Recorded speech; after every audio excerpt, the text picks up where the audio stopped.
All right, girl. I'm so sorry, y'all. I have been doing stuff, but let's get back into the story.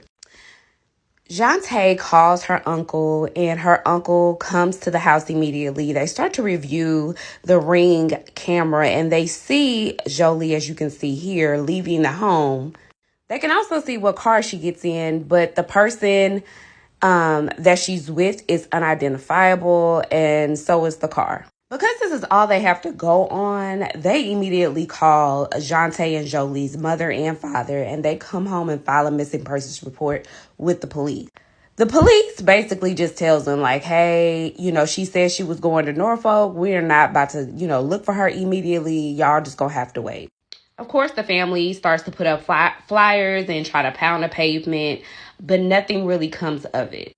10 days pass and a body is found on January 15th at the Woodlawn Park. The body was covered in leaves. You could tell the person was trying to conceal the body. The body was positively identified. It was indeed Jholie Moussa. 7 months pass and the police have no breakthrough leads.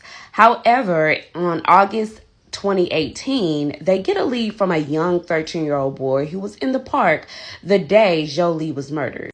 He confesses that a 6 feet tall African-American man approached him and asked to use his phone.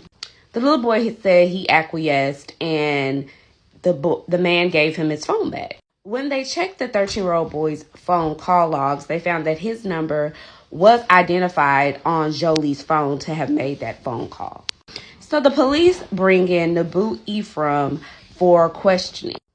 As I said before, Jholie and Nabu's relationship seemed perfect, but we all know everything is not as it seems. There were blazing red flags in their relationship.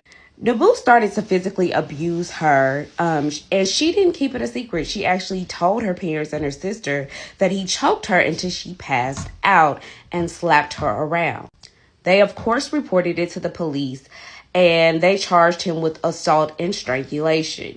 As a result of this charge, a no contact order was issued.